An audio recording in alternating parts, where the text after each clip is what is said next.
Indah, Selamat siang juga Ibu San. apa kabarnya hari ini? Puji Tuhan, kabarnya luar biasa baik. Ibu bagaimana kabarnya juga hari ini? Kebetulan saya baik, meskipun di cuaca yang memang tidak terlalu bersahabat, ada anginnya, panas. Iya, Ya, itu kita sebelum kita memulai sesi tanya jawab di saat ini, saya ingin menanyakan perasaan Ibu sebelum kita memulai sesi coaching di saat ini. iya. Terima kasih Bu San.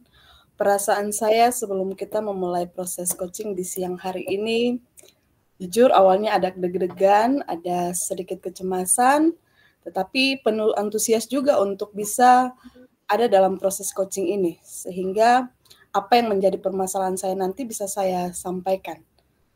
Jadi saya sangat Ya, antusias, Bu. baik, terima kasih atas kejujuran yang telah disampaikan oleh Ibu Linda. Untuk itu saya berharap ruang kolaborasi yang sementara ini kita gunakan untuk dapat menyampaikan segala sesuatu yang nanti dijadikan sebagai sebuah refleksi di akhir kegiatan ini dapat bermanfaat bagi kita.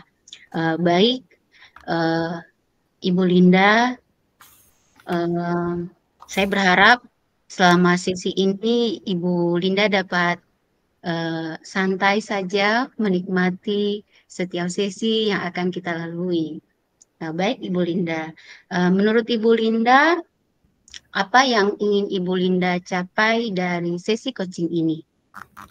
Iya, yang ingin saya capai dalam proses coaching pada siang hari ini, yakni terkait dengan kompetensi inti dari proses coaching itu sendiri, yakni eh, bagaimana saya bisa ada dalam eh, kesadaran penuh, kemudian saya bisa eh,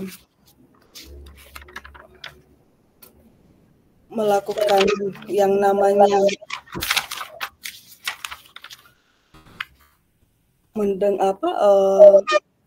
mendengarkan secara aktif, dan juga saya ingin memberikan pertanyaan-pertanyaan berbobot.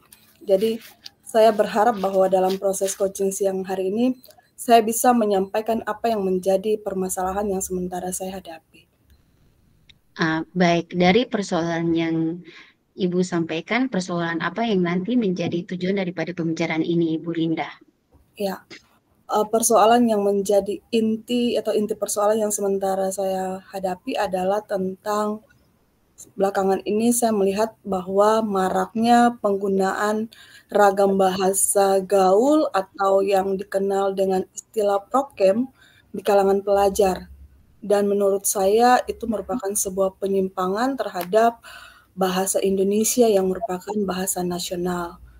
Jadi saya merasa itu sebuah hal yang sudah sangat mengkhawatirkan karena itu sudah menjadi sebuah fenomena yang saya temui khususnya di lingkungan sekelas di mana saya mengajar, Bu. Baik, Ibu Linda. Setelah saya mendengar persoalan yang Ibu Linda sampaikan, mari kita mengidentifikasi persoalan ini. Kira-kira apa yang sebenarnya membuat sampai program ini menjadi sebuah tren di kalangan pelajar, menurut Ibu? Iya, Bu. Seperti yang saya lihat di lingkungan sekolah saya, terlebih khusus ketika proses pembelajaran, banyak sekali siswa yang menggunakan ragam bahasa gaul atau yang dikenal tadi dengan istilah prokem. Dan itu biasanya sering terjadi dalam kegiatan-kegiatan diskusi. Ya, kemudian juga ketika mereka mempresentasikan hasil pekerjaan, ada saja penggunaan ragam bahasa prokem yang mereka gunakan. Padahal seharusnya dalam proses diskusi itu kan harus menggunakan ragam bahasa Indonesia yang sesuai dengan kaidah kebahasaan.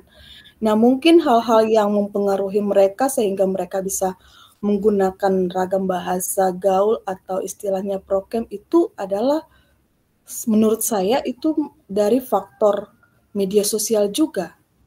Itu mempengaruhi mereka dalam penggunaan bahasa, Bu.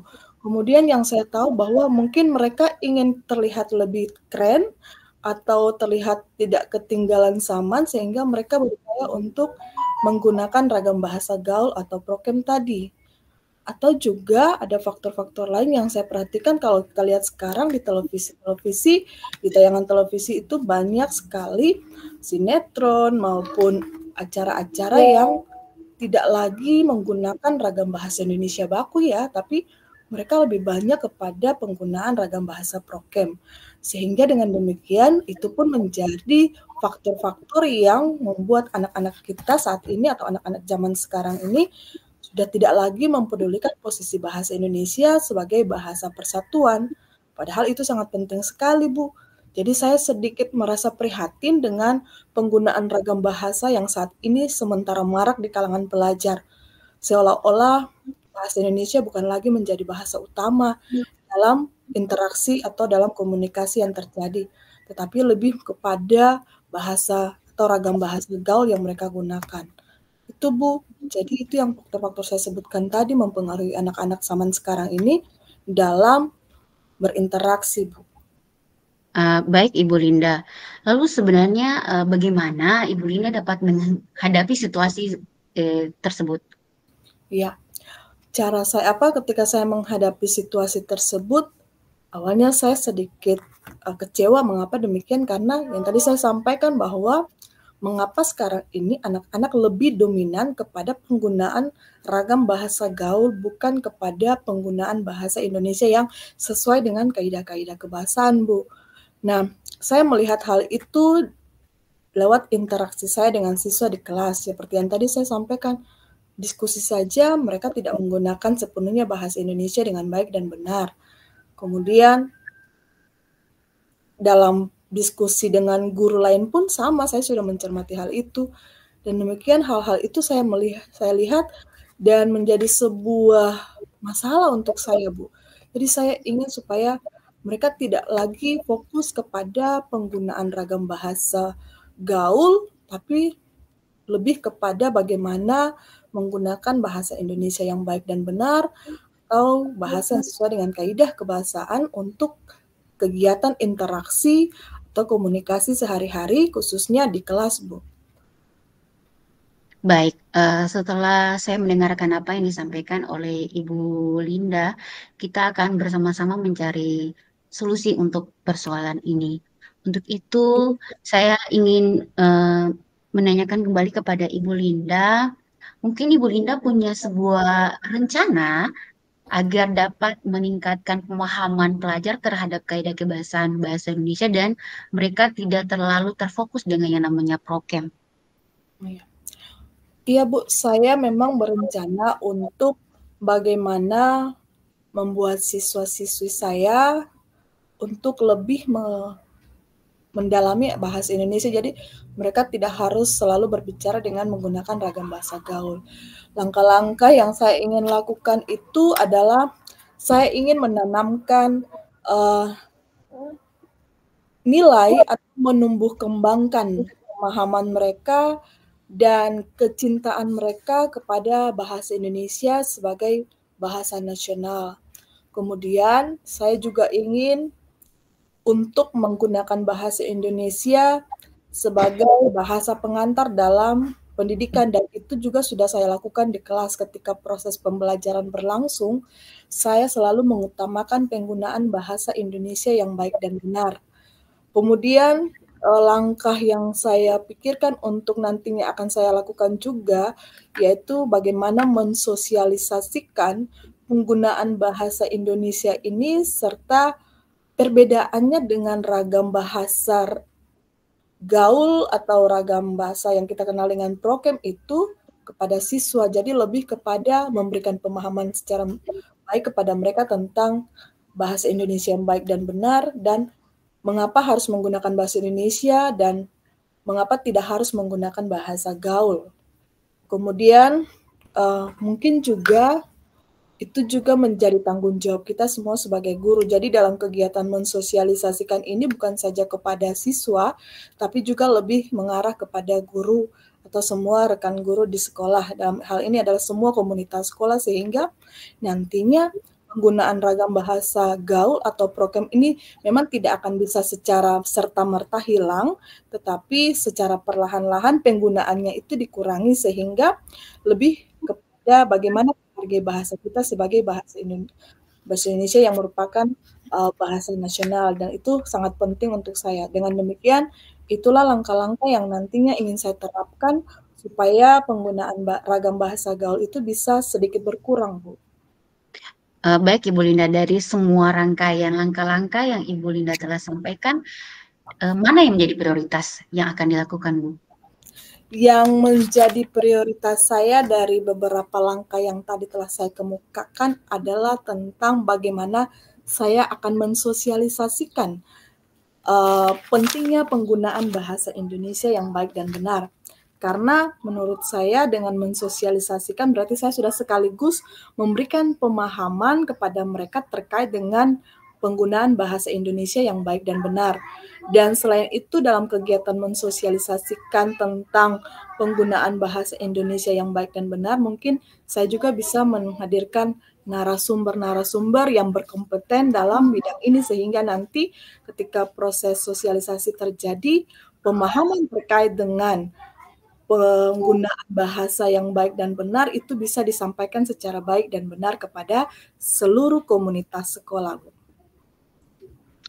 Baik Ibu Linda, luar biasa sekali langkah-langkah yang telah Ibu Linda sampaikan kepada saya, dan rencana aksinya kan harus terstruktur ya dan fokus Ya, sehingga dapat membantu mengatasi persoalan yang sementara ini Ibu Linda hadapi. baik. Bagaimana Ibu Linda melihat tindak lanjut dari rencana ini?